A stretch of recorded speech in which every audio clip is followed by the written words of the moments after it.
สวัสดีครับอาจารย์ครับผม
Greetings, everybody.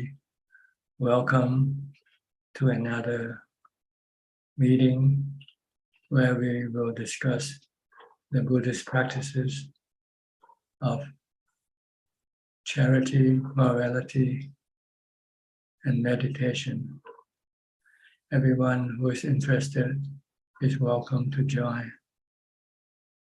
Tonight, I will start the meeting by answering some of a set of questions submitted by Samanji from Sri Lanka. So I will read her questions first and then answer them before we continue on with our regular talk. Question from Samanji in Sri Lanka. Question number 1. How should an ideal Buddhist spend his or her day? Ideally, a Buddhist should do charity every day, give to charity of their choice, and keep the 5 precepts at all times, and read Dhamma books or listen to Dhamma talks, and meditate as much as possible. This is what an ideal Buddhist should spend the day with if it's possible. Give to charity, keep the 5 precepts, read, study the Dhamma teaching, or listening to Dhamma talks, and meditate whenever possible. Okay, this is the first question. Question number 2. Many people say they practice metta meditation by simply reciting "May all beings be happy." But it is extremely difficult to put it into practice, as in our day-to-day lives, we come across many situations that would disrupt our peace of mind. Certain people really get on our nerves, make us angry. Could you kindly elaborate on metta meditation, on how it should be done in order to keep our mind free of hatred and angry feelings? Well, by reciting "May all beings be happy," it's just a reminder that this is our goal, that we should try to make people happy in as much as possible. And the way to make people happy, the Buddha said that first you have to be forgiving.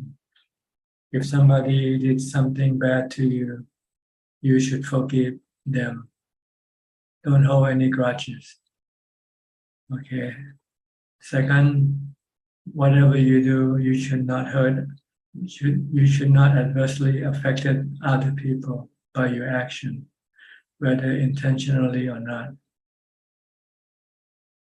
Third, you should not hurt them physically or mentally. Fourth, you should give them happiness. The fourth one, the way to give them happiness is to behave like Santa Claus. If you're Santa Claus, people will like you. Bring gifts and good things to people. Okay, so this is the 4 ways of showing loving kindness or metta. Be forgiving. Whatever you do, don't cause any trouble for other people. And don't hurt them physically or mentally. And 4th, make them happy by giving things that they like to get. If they like money, give them money. If they like good company, give them good company. Whatever they want that you can give, if you can do it. And this is the way of showing loving kindness. 3rd question, could you give us a few tips to lead a happy life helping others, criticizing others less, and concentrating only on good thoughts? Well, you basically have to be happy yourself before you can make other people happy. Like I said, you should practice charity, keep the 5 precepts, study Dhamma teaching, and meditate. If you can do this, you will be able to direct your mind to help other people, and you will be happy at the same time. And you will not want to criticize other people, and you only think of good thoughts. So this is what you should do. First, you should make yourself happy by practice of charity, morality, and meditation. Once you are happy, then you will have good thoughts. Then you will be happy to help other people. 4th question, the Buddha has said it is okay to consume meat if the following 3 conditions are fulfilled. First, if you have not heard that the animal is killed for you. Second, if you have not heard that the animal is killed for your consumption. Third, if you don't have even the slightest doubt that the animal is not killed for you. So if you have these 3 conditions, then you can eat the meat. And she said, anyway, the meat industry is thriving because there are consumers to meet the supply. If there is no demand, the industry won't survive. Even though the animals are not killed for the consumption of one particular individual. Those who are involved in the meat industry do the job as they know that there will be enough demand to meet the supply. In other words, if there is no demand, there is no need to supply meat. Anyway, those who consume meat bought from the meat store, supermarket, or wherever will not commit a sin because none of the above condition is violated. But the animals are being killed because there is a collective demand. How would you justify this according to the teachings of the Buddha? By the law of karma. By the law of karma. See, if you did bad karma in your past life, you will be born sooner or later in your future life and be killed. If you kill animals for food in your past life, you might be reborn as an animal in your future life, and then you will be killed for food. So this is the law of karma. If you don't want to be killed, don't kill others. Question number 5. Non-Buddhists often argue that the Buddha was not against consuming meat. Would you enlighten society on this? The Buddha wasn't concerned about what you eat. The Buddha was concerned on what you did, what you do. So if you don't kill, that's good enough for him. If you want to eat meat or eat vegetable, that's your business. But you must not kill. That's the Buddha's concern. But as far as eating concerned, you can eat anything you want.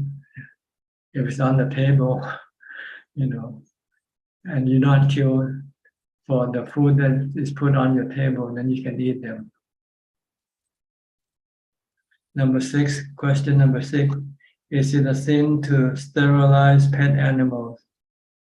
Deprive the animal of the ability to produce cubs. There are even free of charge sterilization campaign in many countries to reduce the stray animal population. Is it a sin? No, it is not a sin because you did not kill anybody. Sterilization, whether on human or on animal, is not considered to be a sin or bad karma. It's not breaking the 5 precepts of killing, the first precept of killing. Question number 7. There is also a viewpoint that it is okay, not a sin, to sterilize an animal after allowing her to produce cub once. Isn't this a misconception? Like I say, sterilization is not a sin. So, you can sterilize anything.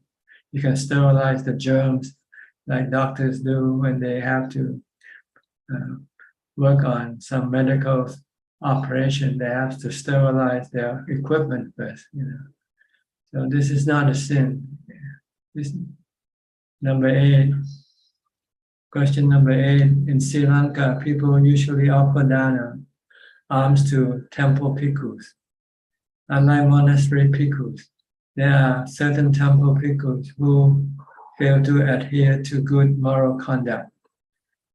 There are certain bhikkhus who are after material gains. So laymen sometimes grumble that it is useless offering alms to such bhikkhus. Is it true? Is giving alms or worshipping bhikkhus who have failed to adhere to good conduct not a meritorious deed? Should we avoid offering alms to bad bhikkhus? Well, it is not good to support bad people, whether bhikkhus are not bhikkhus. But if they should need help, like if they are starving, it's still considered to be Buddhist to give food to starving people, even if they are bad people. Because this is a basic necessity of life. You can give the basic necessity of life to anybody who needs them. But if you have to support someone, you want to make sure that someone is a good person, someone who will do good things for other people. You don't want to support other people. You don't want to support someone who will go hurt other people. So you have to divide the two apart. Giving on necessity is okay to anybody, even to tigers or to snakes. If they are starving, you want to feed them, but you want to put them in a cage so that they don't go hurt other people. That's why they put bad people in jail, but they still feed people in jail. So feeding, helping other people in need is considered to be a meritorious deed. But once you know that person is no longer depend on your help, and if you know that person is bad, then you don't want to do anything for that person. But the act of giving, regardless of who you give to, is considered to be charity, good action, and it can give you good karma consequence. So don't use an excuse not to give because someone is bad. You can choose other people. If you find them to be bad, then choose other. Do good. Give charity to good people, good organization. I hope this clarify your question, answer your question. I have come across, this is question number 9. I I have come across many Buddhists who have told me that they do not believe that there is a rebirth after this birth. How can we convince them and that there is a rebirth? How to prove it? Well, you have to convince yourself first before you can convince other people. If you can't convince yourself, then you cannot convince other people. So how to prove that there's rebirth? Well, you have to meditate. You have to practice meditation until you get to jhana. Then you'll see the separation of body and mind. Then you will understand the principle of rebirth. Otherwise, you will not be able to know it yourself. So if you cannot convince yourself, don't try to convince other people. Leave it to somebody else to do it. Leave it to those who already have convinced themselves that there is rebirth.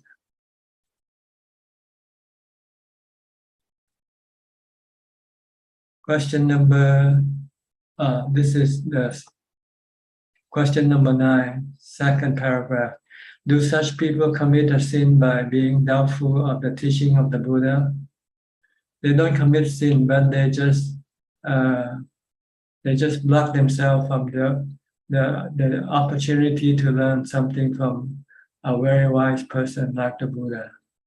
They just prevent themselves from being able to learn something from the Buddha because they don't believe in the Buddha. That's all.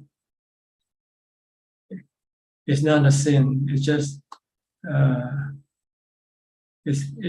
killing a good opportunity. It's hard to come by to see a Buddha or his teaching, to come across the Buddha or his Dhamma teaching. Because someone who can gain a lot from the teaching of the Buddha, such as being free from suffering forever. But if the person that has no faith in the Buddha, then that person would not want to study the Buddha's teaching.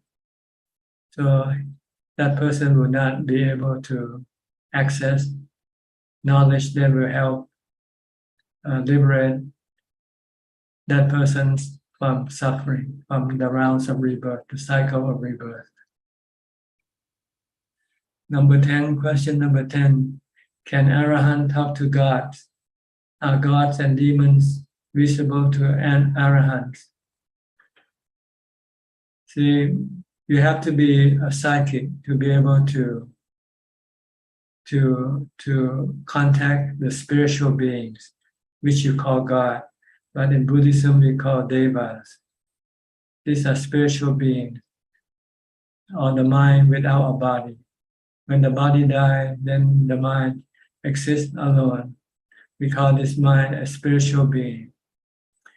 If a person has a psychic power, he can contact and have conversation with spiritual beings. He doesn't have to be an arahant in order to be able to have psychic power, because psychic power comes at the level of samadhi. If you can enter into upajjhara samadhi, you will have some psychic power. And if you have the psychic power to communicate or get in touch with the spiritual being, then you can do that. You don't have to be an arahant. Some arahant don't have any psychic power, so they won't be able to communicate with the spiritual beings. Question number 11. There are many Buddhists in Sri Lanka who would give priority to horoscopes when arriving at crucial decisions related to their lives. Should a true Buddhist follow astrology? No. A true Buddhist should follow common sense. Okay? Common sense is what the Buddha teaches us. This is wisdom. Cause and effect. This is common sense. You do good, you get good consequences. You do bad, you get bad consequences. Not on the day whether that day is a good day to do good or not. The day doesn't matter. It's the action that counts. So if you do good, you don't have to consult astrology. You can do it every day. Same way with if you're gonna do bad, like robbing a bank, you don't have to consult astrology either. Because it's bad, it's gonna be bad for you. Even if you're successful in robbing the bank, but you are putting your mind into a lower realm of existence. So in Buddhism, we only consult the karma and the consequence of karma. Okay, I think this the last question, question number 12. Excessive stress and fear of facing the future may be at university level, sometimes compel the students even to take their own lives. Similar incidents were reported from Sri Lanka recently. Could you enlighten the youth on how to cope with stress and lack of life issue, tackle life issue, irrespective of religious background? What should they do to relieve stress? Well, if they know how to meditate, that's the best way to relieve stress by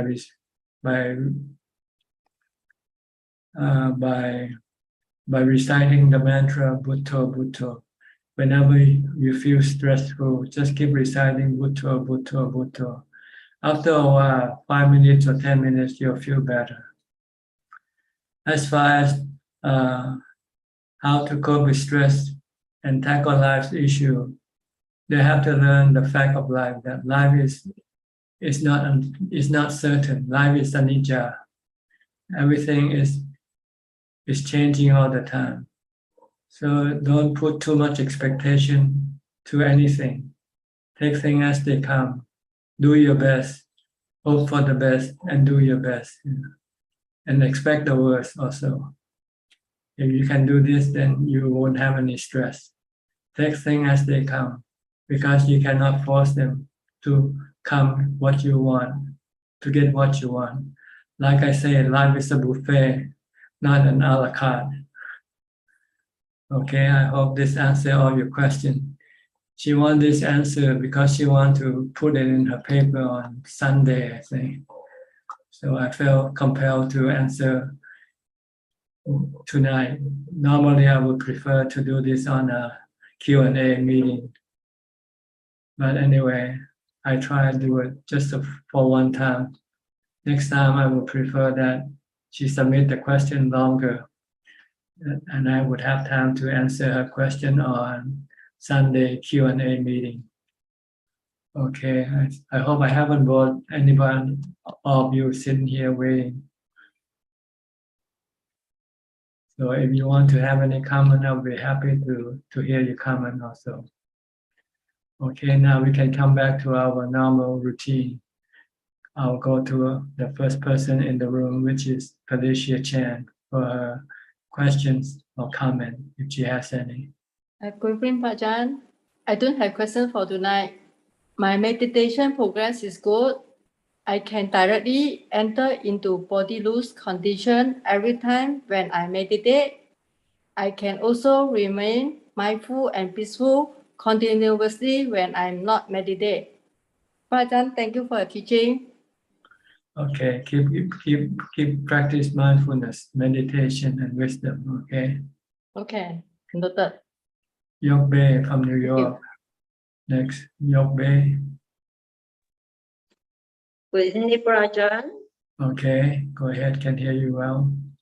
I just have my one personal question.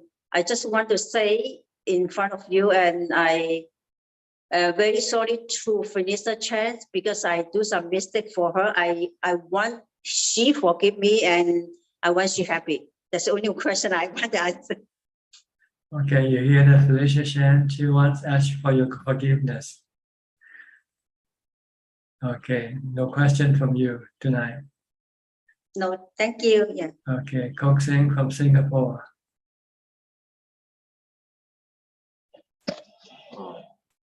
Good evening, Prajan. No questions at the moment. Thank you. Okay, Nanapat from Bangkok, no, from Ubon Ratchathani, Thailand. นมัสการค่ะท่านอาจารย์ I don't have any question ค่ะ ค่ะ Okay, Mashi Mamio from Thailand also. no question Okay, Kek Yenso from Penang.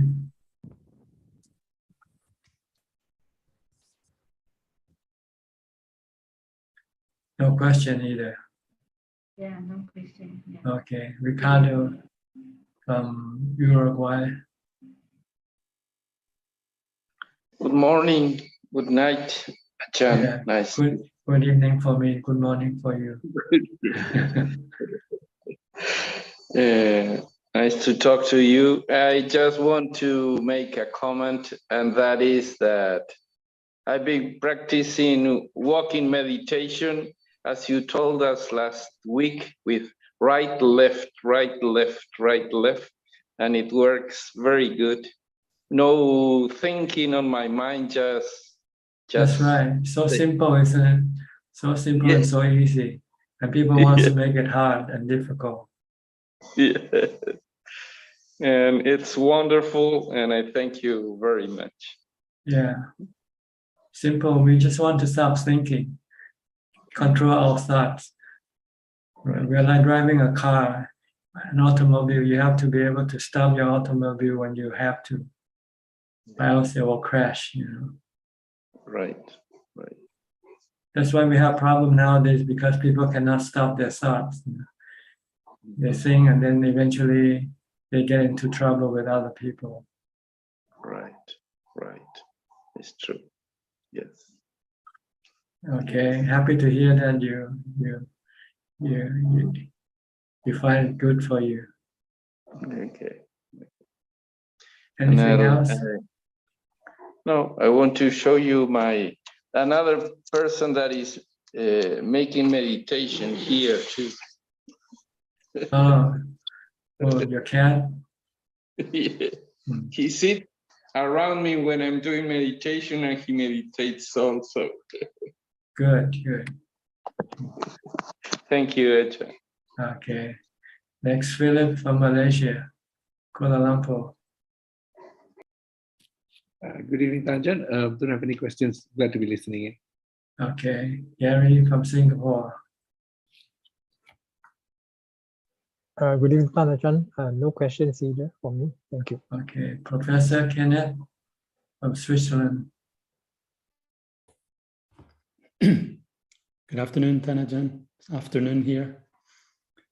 I have no question, just to comment that since moving here, it's working out quite well. I have much more time and less stress in the work. So it was a good move overall. More time for practice, and I'm very happy to have made a decision to move and give up some things, responsibilities. So thank you for your guidance in that direction. Yeah, try to empty your mind with responsibility as much as possible. Only do what you really absolutely need to do. If you don't need to do anything or have anything, don't have it better. Then you don't have to worry or to look after them. The less you have, the less stress you will have. The more you have, the more stress you will have. Yeah, the responsibility is like carrying a big heavy weight. So it's good to get rid of that. It's also nice to look at the end points from time to time to remind you that you're not taking anything with you anyway. Yeah. Yeah. People forget the end point, the final destination. Yeah, you don't take anything there. Yeah. But you know, moving the lab and moving my own home was a good exercise, because I could throw away lots of things and get rid of a lot of things that are just not useful. So we tend to be attached to them, even though we know we don't really gonna use them. Yeah. But there's always the thought that maybe I might need it. Exactly. So there was a bit of pain involved in throwing some things away, but I was quite ruthless this time. or if it's possible, give it to someone else. But I Yeah, guess, yeah. yeah. But I guess nobody wants old stuff anymore anyway, right? People I can managed get to it. give away quite a lot. There's like Yeah. charity shops and things who take things, and Yeah, that's a way of doing charity also, giving yeah, things away, that's even very those good. things you don't need. Mm. Very good. Any question? No question today, Okay. Ajaan, just practicing. Thank you. Next, Belinda from Singapore.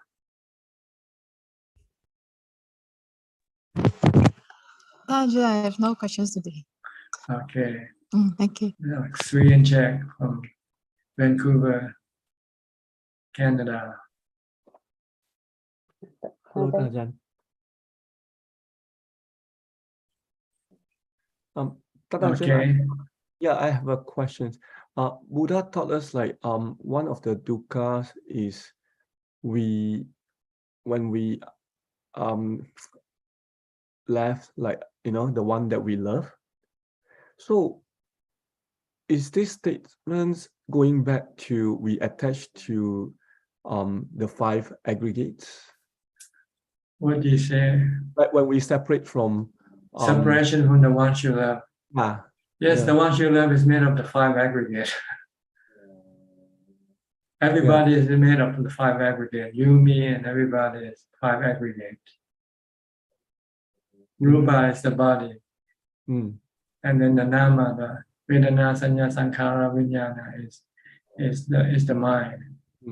Everybody is made up of 2 parts, the mind and body. And when the body dies, then we cannot no longer connect with the mind. So we are separated from the mind and the body. So we feel sad. That's dukkha. Feeling sad is dukkha. Because of your attachment, because of your cravings, your desire not to lose what you love. So when you lose something you love, then you feel sad, you have dukkha. But if you know ahead of time and then you prepare yourself, telling yourself that this is going to happen, then you might have something to absorb the dukkha. Wisdom, this is wisdom, to know ahead of time what's going to happen. Like knowing when the snow gonna fall is then you can prepare yourself, right? Yeah. So wisdom here is to teach us to prepare for the future that's gonna come. That will happen, like aging, sickness, and death, separation from the one true love, because it's all fall under the law of anicca and anatta. Anicca, this is the changing process of the body and mind. Anatta, you cannot stop this process. It's a natural process. It's a work of nature.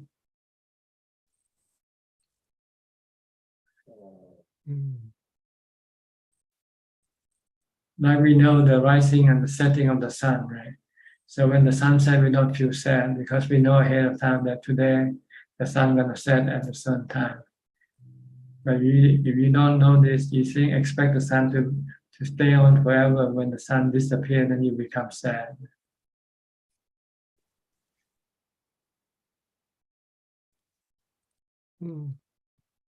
So that's why the Buddha teach us to constantly remind ourselves that we are subjected to aging, sickness, and death, and separation from the ones we love. Just keep reminding yourself many times a day, and your mind will eventually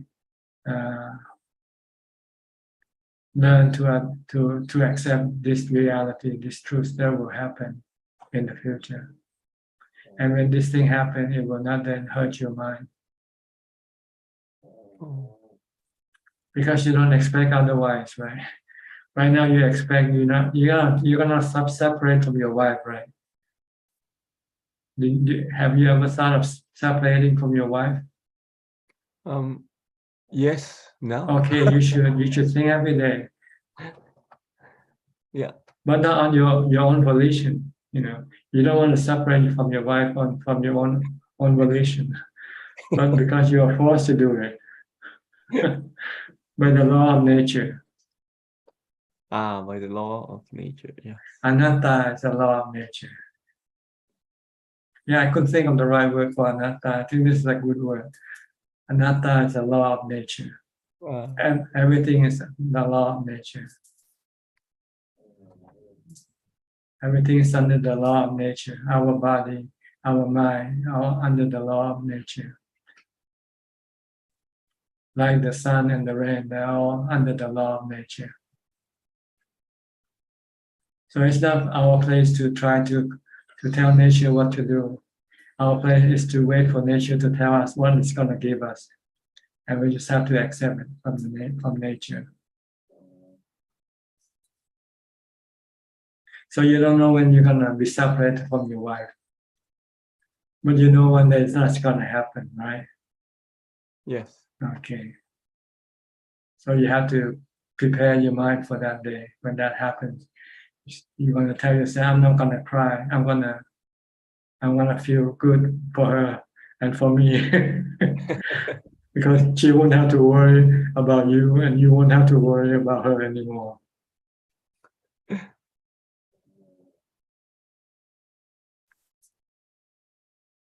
Tan Ajahn, when we contemplate this, like eventually our mind will find an answer. Eventually the mind will accept this reality.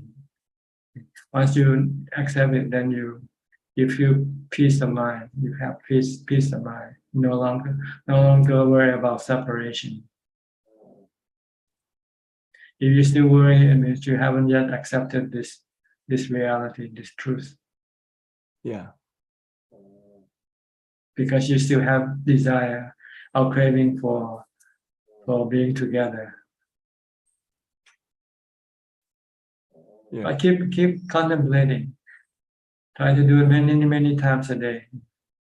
Whenever you have nothing else to do, just contemplate on the first noble truth. Birth, aging, sickness, death, separation from the one you love, encountering the ones you don't love can be suffering also. When you have to run into people you don't like. That one won't be a problem. Sometimes it can be a problem when you're forced to live with a person that you don't like. Okay. Oh yeah. Yeah. So you have to prepare yourself for these situations beforehand. You have to do your homework. Yeah. Like you are a boxer and you're gonna have to go into the ring one day. So you have to train yourself. If you don't, when you go into the ring, you can get knocked out from the first blow. Yes, Tan Ajahn, I always remember this from you. Yeah. So. Yeah. Okay, we have to train ourselves. Yeah. About anicca. People don't like anicca because it makes them sad, make them feel bad, make them feel morbid. But this is exactly what's going on in our life. It's anicca.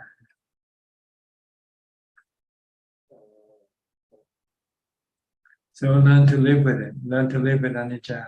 Once you can live with anicca, then there will be no stress, no problem. Accept anatta, accept the law of nature.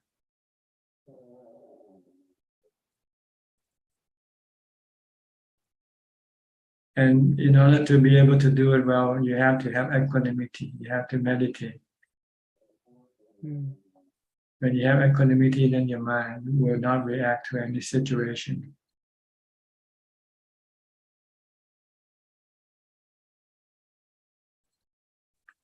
Okay, anything else? Nothing from you tonight, check.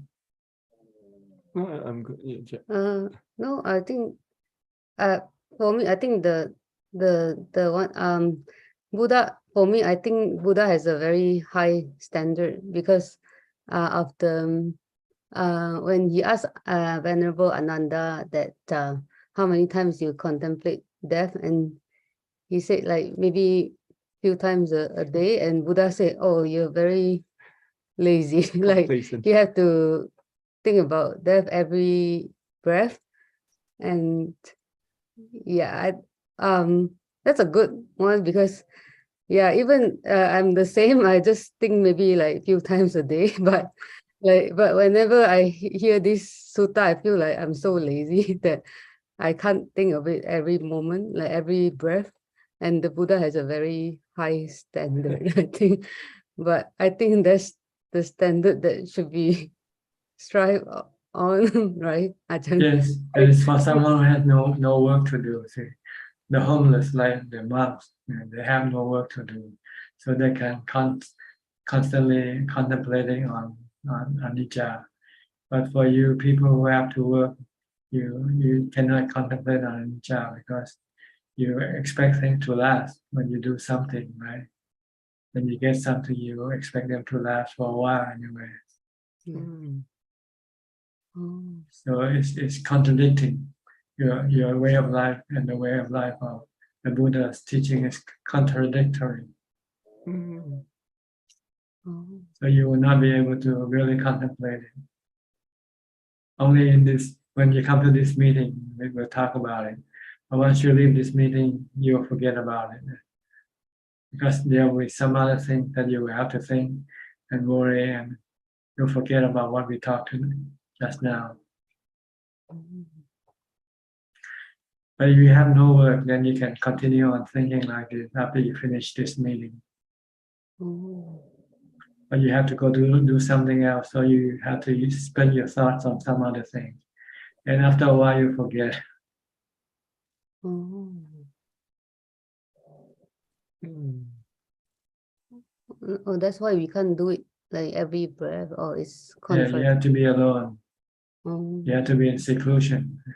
No disruption from other people or things. Oh. No interruption.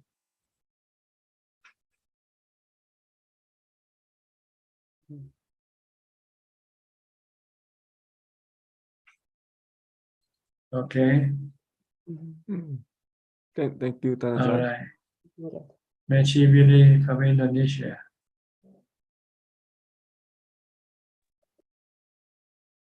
Good evening, Ajahn. Today I have some questions.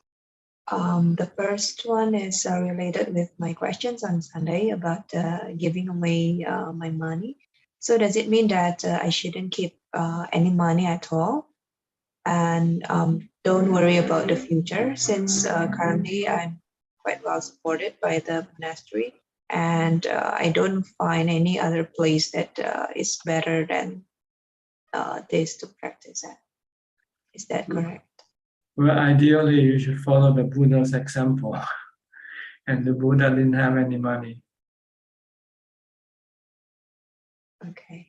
Yeah, And if you feel you have to have some money, you have to be very careful. You have to put a cap or limit on how much you should have. yes. But if you don't put a limit or cap, you keep thinking, oh, maybe I need more, maybe I need more, you know. And it will start to make you look for money more than looking for meditation. Yeah. And you forget that you are gonna die and you're gonna get sick, you know.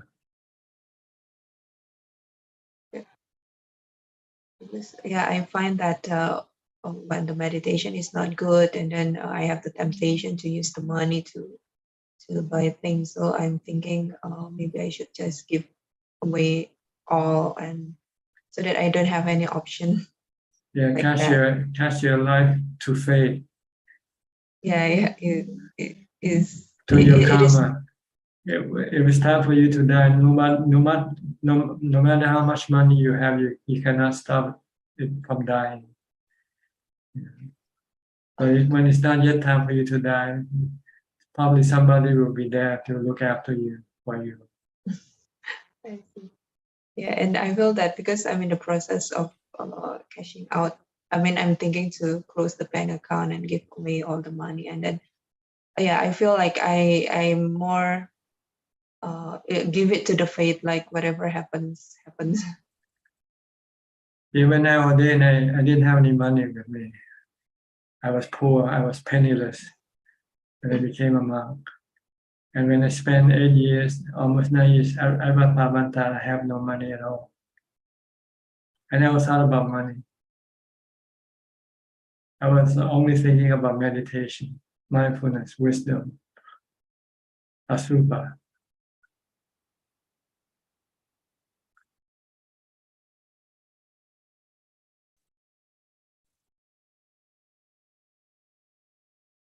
So you don't really need money, you know.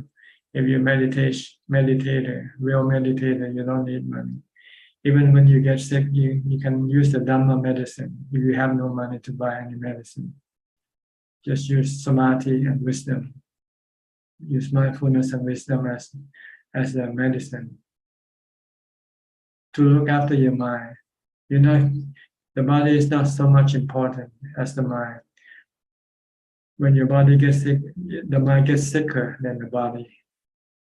So you feel terrible not because of the sickness of your body, it's the sickness of the mind. But if you have the Dhamma medicine, you can cure the sickness of the mind. You might not be able to cure the sickness of the body, but that doesn't matter. Once the mind has no sickness, the mind is happy. And the mind can live with the sickness of the body, or even death of the body, if it has to be that way. So concentrate on the Dhamma medicine if you worry about sickness. That's what you're here for. That's why you're ordained. You don't want to have any dealing with money anymore. You're willing to give up your life for the Dhamma.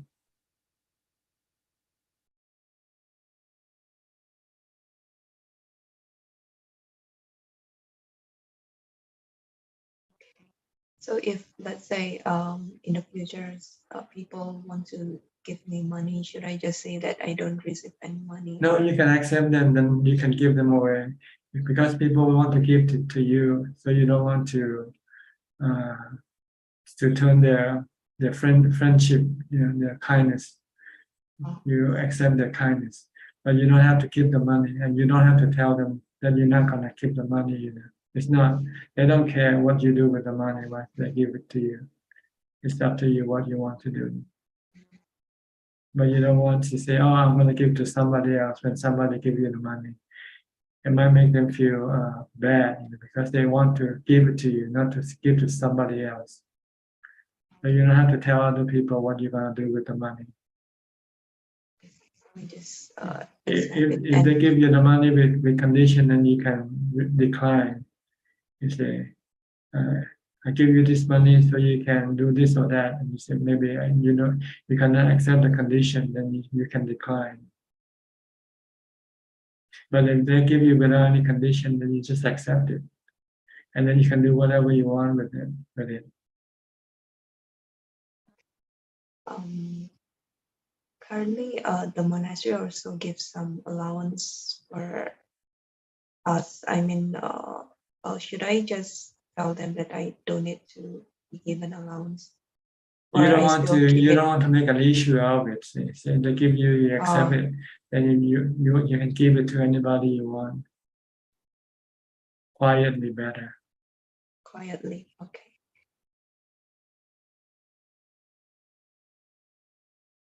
Because if you do something like this, it can be an issue with other people. Might think, what's wrong with you?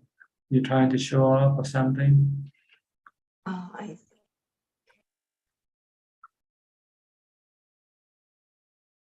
Try to be discreet as much as possible, whatever you do.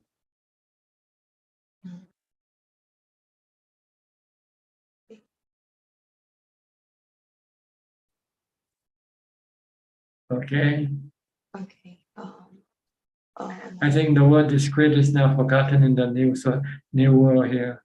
It's always showing off on your Facebook, on your Instagram. It's always showing off. No such thing as discreet anymore.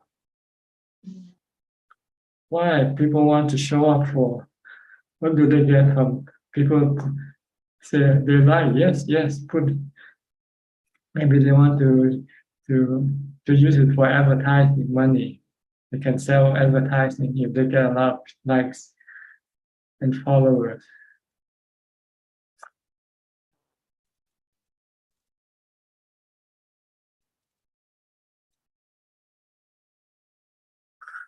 Okay. Okay. Another question is I have an apartment which is under my name, but actually it belongs to my parents. So mainly it is managed by them, and then they are the one who will deal with the money. So I would like to ask, as far as karma is concerned, whatever they do with the apartment or the money received from the apartment, I will not have any effect on that. Is that correct? Because if according to the law, then I will be responsible if anything wrong with the apartment or anything related with the Well, you transfer your ownership to them. It's simple. Because currently, Anything under your name, you can just transfer it to them. Currently, we plan to sell it away, and then because if we only transfer the ownership, it will cost some money. Transfer the ownership from me to them. So what? So what? You're gonna give up the whole apartment anyway. So why you worry about the transfer fee? Oh, okay. Because yeah, because our parents doesn't want to like waste the money just to transfer the to change the name. That's why I mean we want to save. They want to save the money of the transfership, so that's why it is still put under my name, but it is managed by them. Yeah, but they don't see the problem with you. What you have to still deal with this thing. You see, you are supposed to be homeless. You're supposed to have no possession, because when you have possession, you have responsibility. Yes, it still burden my mind because I still have this asset. Like That's from right. time to Just time. tell them that the fee is worth more. It's worthy of the responsibility or burden that you have to worry about. That you have to look after things. Okay. So I will try to talk to them. Or tell them to donate to the monastery or somebody, give to charity. Okay, so I see. Give the apartment to charity kind of thing. Well, they can sell the apartment and then they can give the money to the monastery. Oh, okay. Or to any charitable organization of your choice. Okay, I will give the idea, but currently I think they might need the money for their future. That's what I think.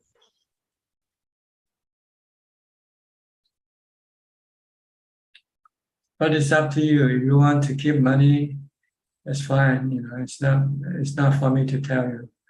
But ideally, it's better not to have any involvement with money. Yeah, currently I feel that.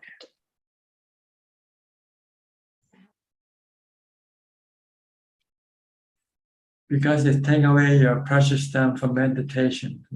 You might have to keep thinking about these things. And even now, you're still thinking about it. Yes. Yes, it's still a burden for me. Yeah, so that's why I try to give away what I can give away, including this property. I will try to talk to my parents so that I don't have to deal with these things.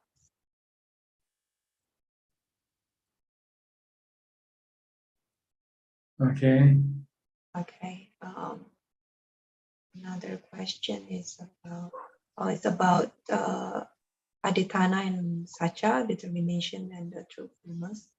I would like to ask. I did try to make a determination, like for example, not taking the side dishes. I mean the dessert during my meal for 2 months, but then I can only keep it like about 1 month because on one day I was very bad.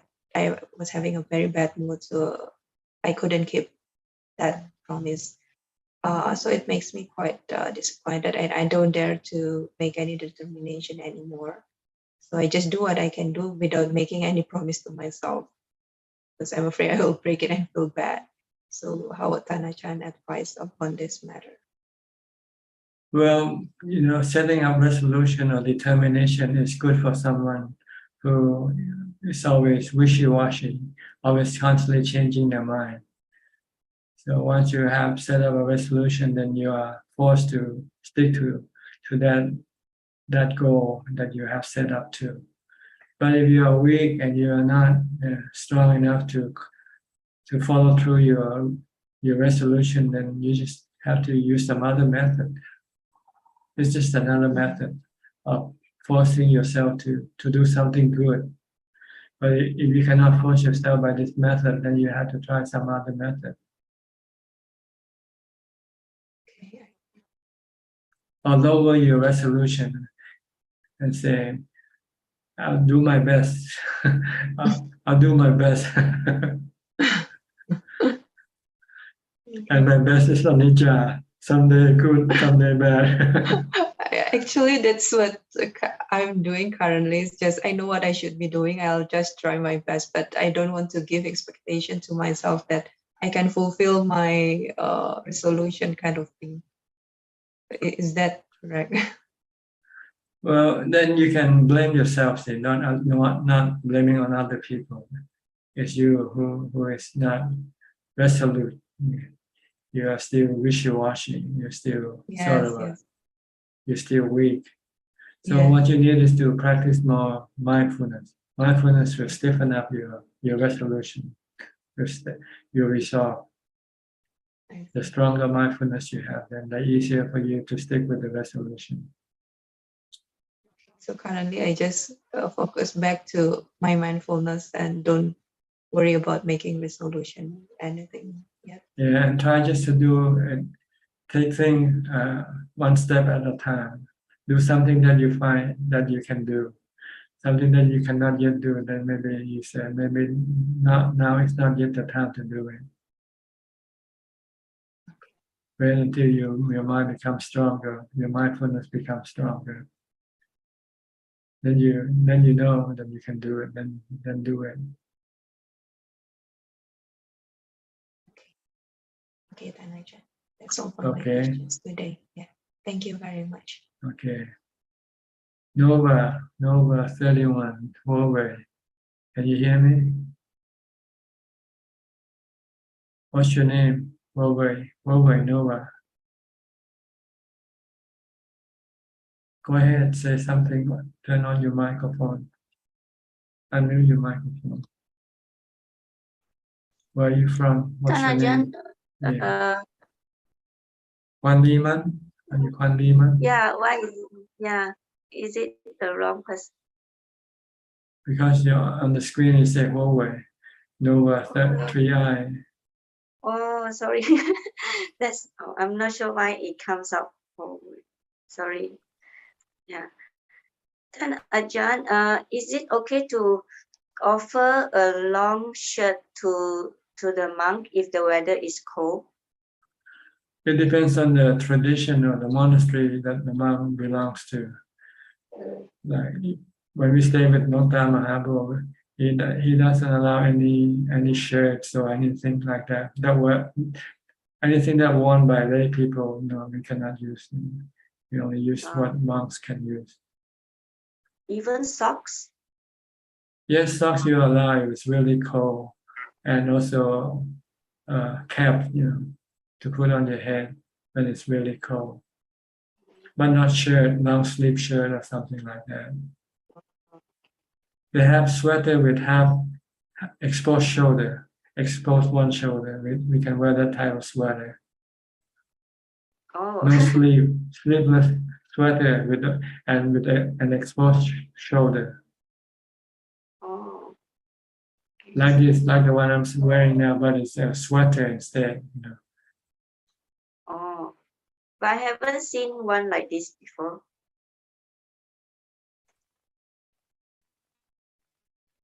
Like one side exposed. I haven't seen a shirt like this before. Yeah, it's probably not in Indonesia or Malaysia. You have to be in Thailand. But maybe the monks in other countries, they might adapt accordingly to their availability. Maybe they cannot get this thing.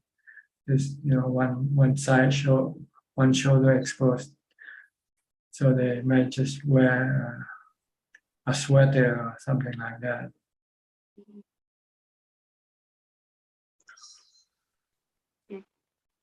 Thank you, Ajaan.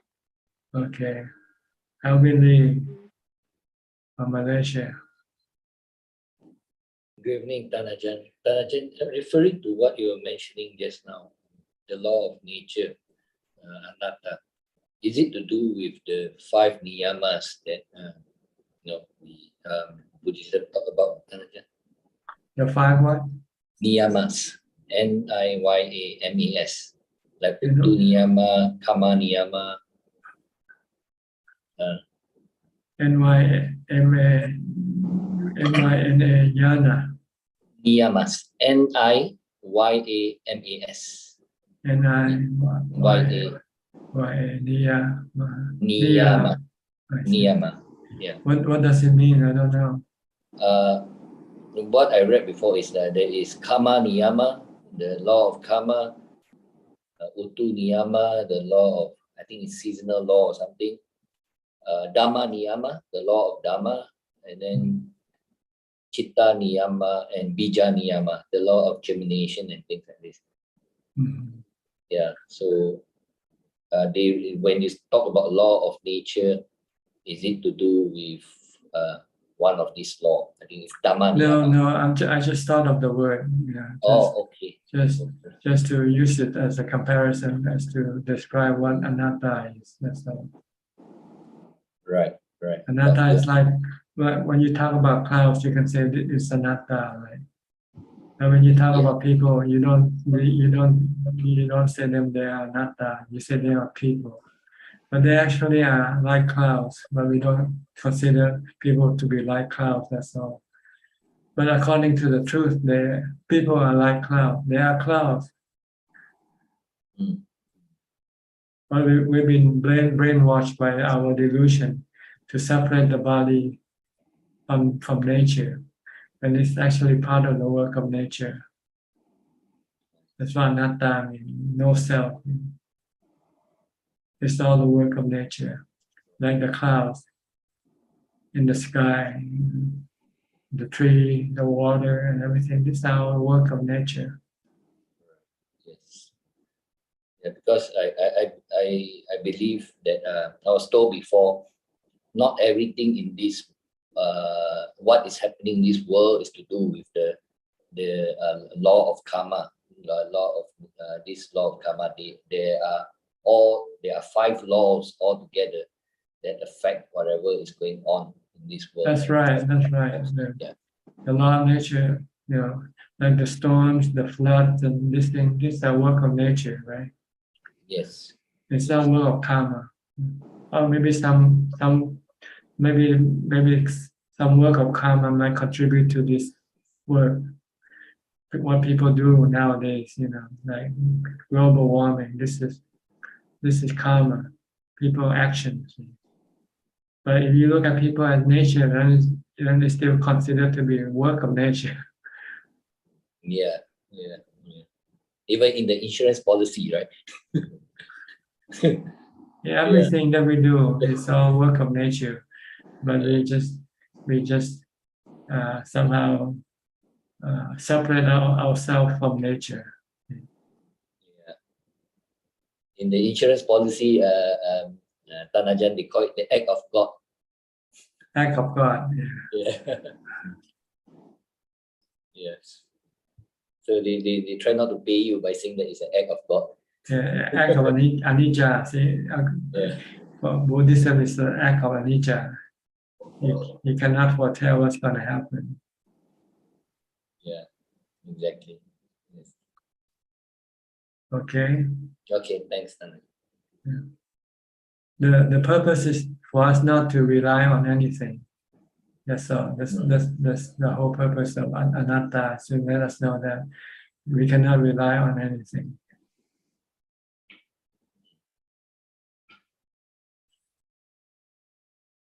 So it's better to give up everything. Give up the 5 khandhas, give up everything, and exist in emptiness. That's the only thing we can rely on is emptiness. Emptiness will always be emptiness. It will never change. Because And there's no movement in emptiness either. I think according to the law of Dhamma, emptiness, anatta is all a law of, like what you say, law of nature, which is the law of Dhamma. Emptiness, anatta, I think, yeah. Okay. Okay. Next, Evie from Indonesia. Namo Buddhaya, Ajaan. Speak louder, please. Yeah, can Ajahn hear me? Can Ajahn hear me? Yes, good. Okay. Ajahn, I have a question. After the Buddha Parinibbana, Buddha said after his Parinibbana will appear many new teaching. How to distinguish the true teaching about Buddha? Because it seems there are so many teaching like Mahayana or others. There are also teaching that look, there are also another teaching that look good, but in the end turn out to be distorted. Many also say their teaching are different, but will eventually unite it with the Buddha teaching. How can we know that it will be as accurate as Buddhism? Well, the Buddha gave this answer to the last person who asked this type of question. He said, any teaching that contains the Noble Eightfold Path, that's the right teaching. And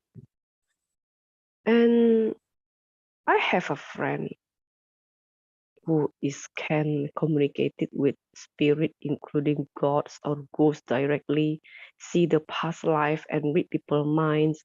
He helped a lot of people, especially to the who are involved with karma, like why this person's life is so difficult. Then he will examine past life and what was wrong in the past. This is what the person has done in the past, and at the same time a solution to relieve that person's suffering. My brother also got his help and life changing for better. Also other like things like being disturbed by spirit or something like that. In Theravada version, is this true? What do you mean true? About what? United with the Buddha teaching. United with the Buddha teaching. Mm-mm. You have to study his teaching. You want to be united with the Buddha teaching. You have to study and then practice his teaching. Then you'll be united with the Buddha's teaching. And this friend, he is know about Eightfold Path, and he tell us the Buddha. Yes, whatever he talk about this how to. I think he said that he is the Theravada, also Tantrayana and Theravada. So I trust him.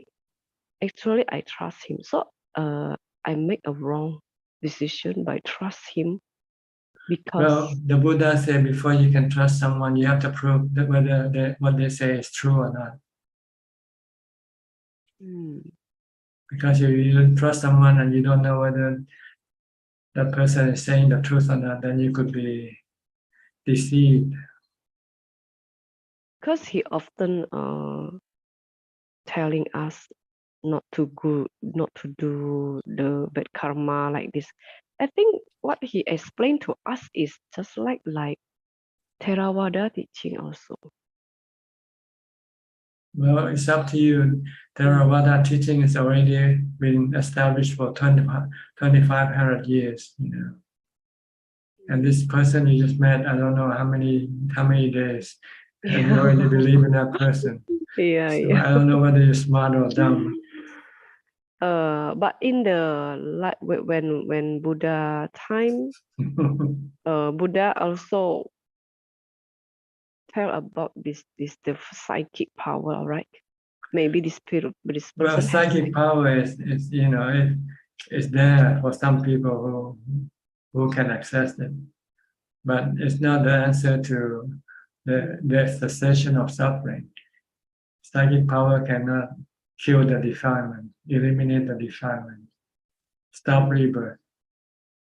It's the three characteristics of existence and the four noble truths that will be the one to stop the defilement. maybe the person with the psychic power also still can help people to Can help people physically, but not spiritually. He cannot help people to become free from defilement or dukkha. but to solve problem maybe can, right? Well, like we say, there's something he can do, like he can read your mind, or Yeah, whatever. he can read our mind. This is true, Ajahn. I see. Yeah, He this can is read what this people's this mind. is one of the psychic power. And he can see what we like. He said you have 3 child, all right, and your child is very noisy and always make you Yeah, get but angry this or knowledge is not important for yeah. your cessation of suffering. Yeah, So, I think he can help people to relieve their so it's up to suffering. you what you want. Okay? Yeah. If you want this type of thing, you go ahead, go after it. So I think these people can be trusted or not. It depends on what you So, want from yeah. them. So I asked Ajahn how to see the right teaching of the Buddha. So Noble many Eightfold, teaching. Noble Eightfold Path. Does he say anything about sila, about samadhi, about panya, about charity? Yeah. He also tell that like charity. So and he also suggests we to meditate, but meditate was better have a teacher. He said like that, not just sit meditate. I must have teachers. He said. Is that true, Ajahn? Everything you study in Buddhism, you need a teacher, even for charity. That's why you come into this room. Yeah. If you don't need a teacher, then you don't need to come into this room. And he said me that I should do the metta bhavana and samatha bhavana. He said me like that. So what the Okay. difference about metta bhavana and samatha bhavana, Ajahn? I don't know. I don't want to discuss something that that you and that person you should discuss with that person yourself. Don't ask me. No. If you have any question, you should ask them. Not ask me. I'm not the teacher. I'm not your teacher. He's your teacher. Go ask your teacher. No, I want to ask Ajahn how to do metta bhavana and samatha bhavana. Just recite metta, metta, and Not Buddha, Buddha.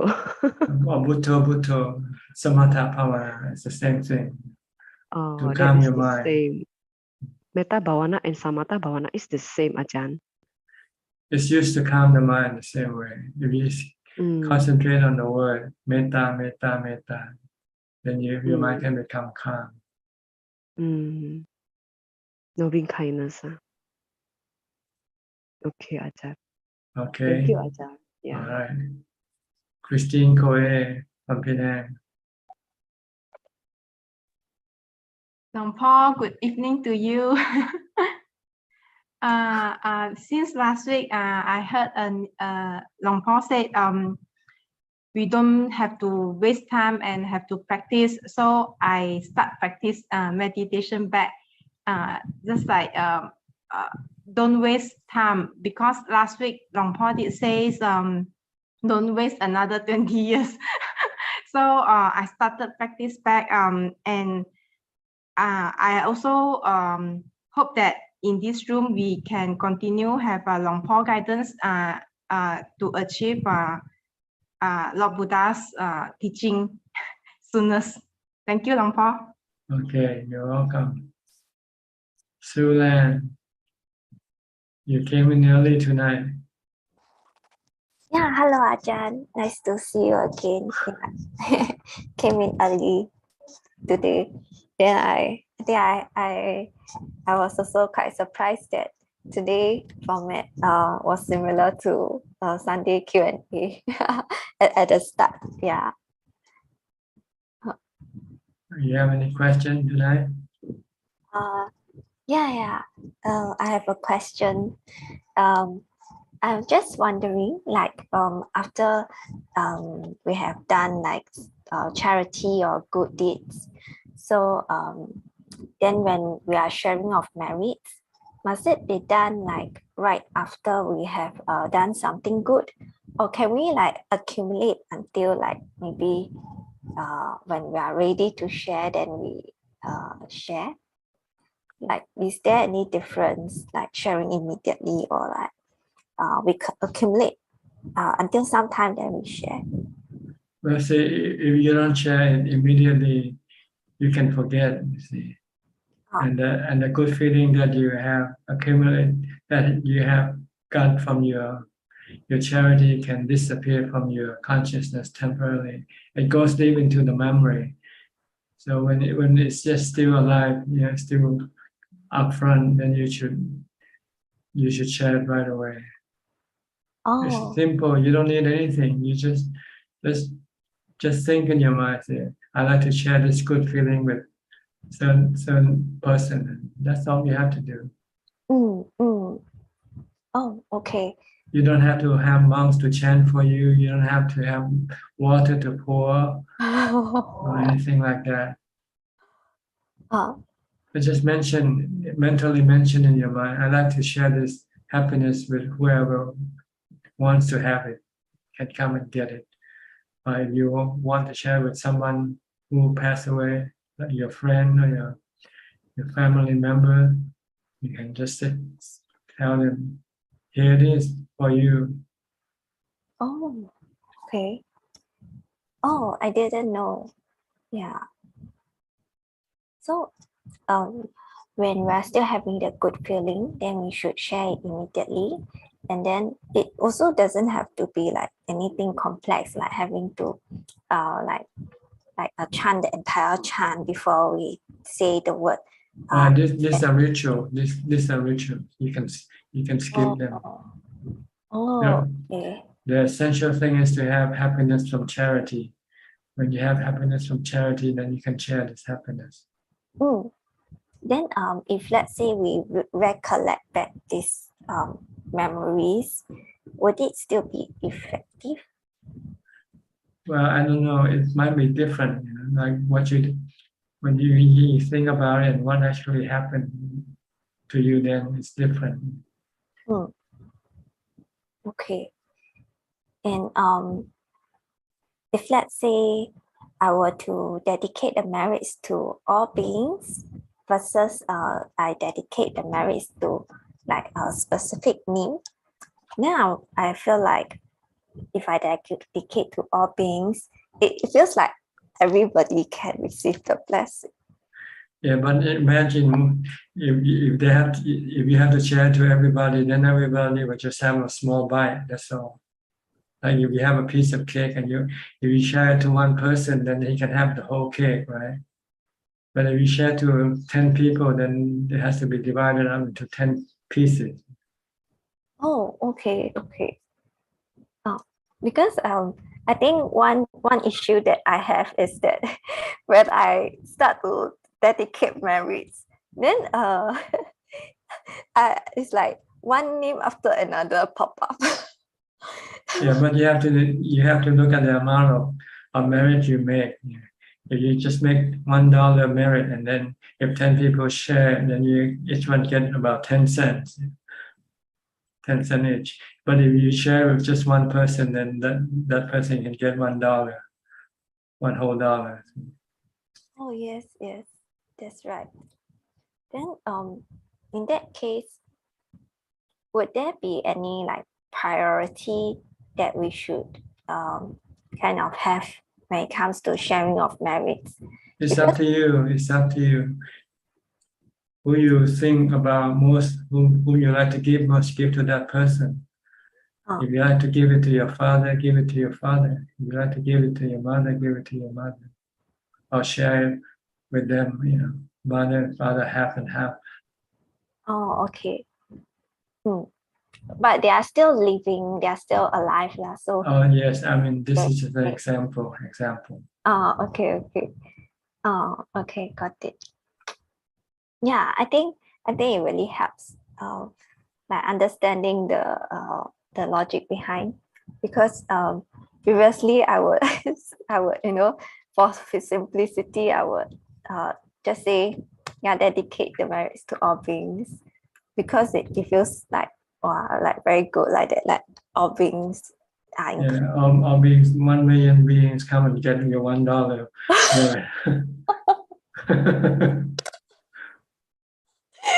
Yeah, yeah.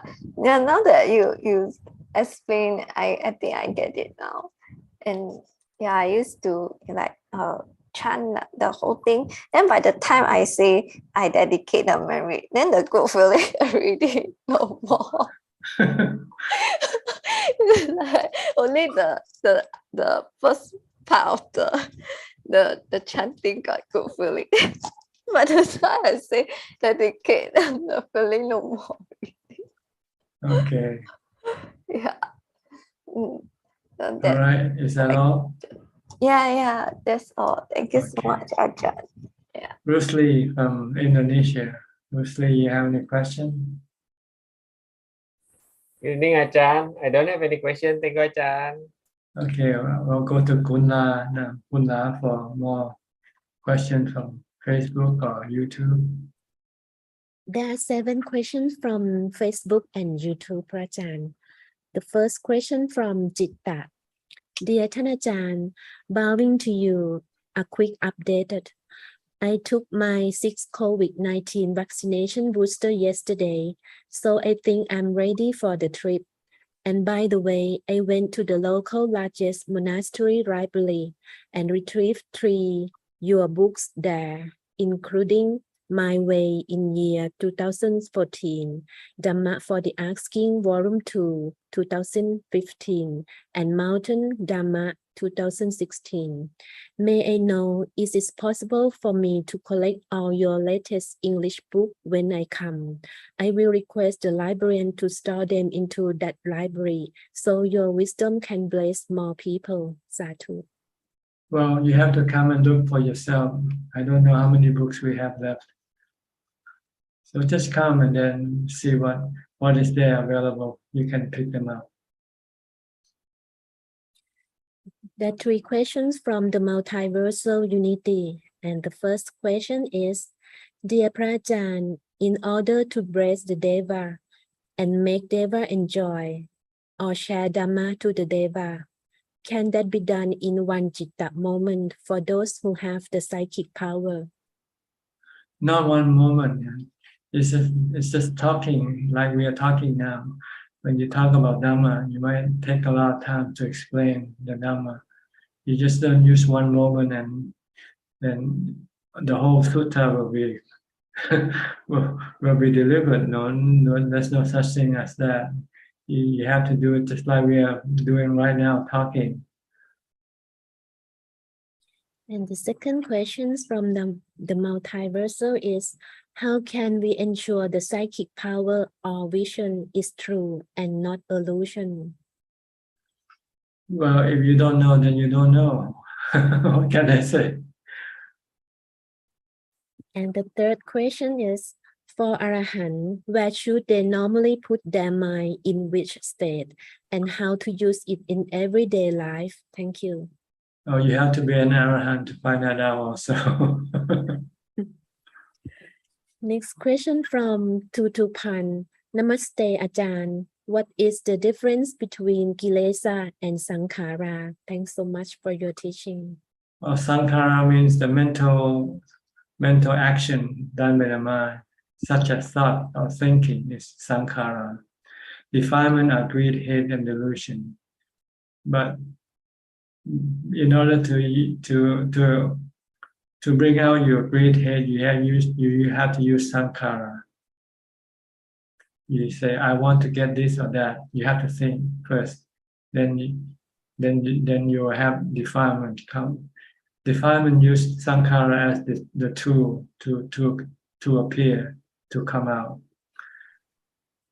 You have to think, I hate this person, then the defilement anger will come after. So you have to think. Sankara is thinking, while defilement is greed, hate, and delusion. But when there's no Sankara, when Sankara doesn't do anything, then greed, hate, and delusion cannot come into action. Next question from Suchart. Ajaan, my meditation can be good last week, but this week so difficult for sitting meditation. It's up and down, so obviously, is it normal for a practitioner? Yes, it's anicca, but it depends on how much you practice also. The less you practice, the more changing it becomes. But if the more you practice, then it becomes more stable. Next question from the multiversal unity. If we teach people right Dhamma and we die and rebirth again, will we able to develop and get good result from the last life karma? I don't know. I guess so. If you do good karma, then when you're born into the next life, then you get the result of good karma. Next question from Po Liang Soon. For a concentrations, what is the state of mind that able to be continue vipassana, and what is the cultivation? Well, ideally, you should have equanimity from the fourth jhana. When you come out, then your mind will be more stable and more concentrated, and be able to contemplate on a certain particular object for a long time, such as a sukha or anicca, for instance. But if you don't have ubekha or equanimity, when you come out of meditation, your mind can be easily consumed by your defilement. So you won't be able to contemplate on anicca or on a sukha for a long time. Two questions from the Morning Star, and the first question is, have you ever shared merit to your late mother and father? Please kindly explain about the sharing merit. Thank you. And this is my personal question. I would not like to answer. It has nothing to do with you. And the second question is, can we share merit to live person by thinking of them after we finish dana, or we have to call them by phone and let them know? Thank you. You don't share merit, but you can show loving kindness to them.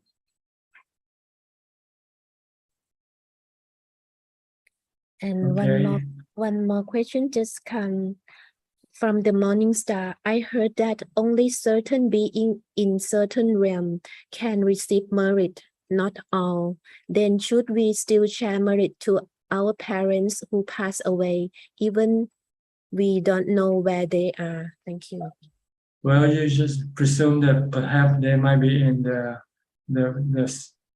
level where they need the merit. So it doesn't hurt just to do it, because you already have the merit to share anyway. So just share it, whether they can receive it or not. That's their problem, not yours.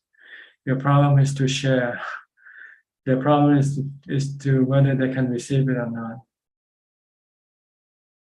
Okay. That's all, Ajaan. Anybody would like to ask any more questions or add any comment? You're welcome to raise your hand and unmute the microphone.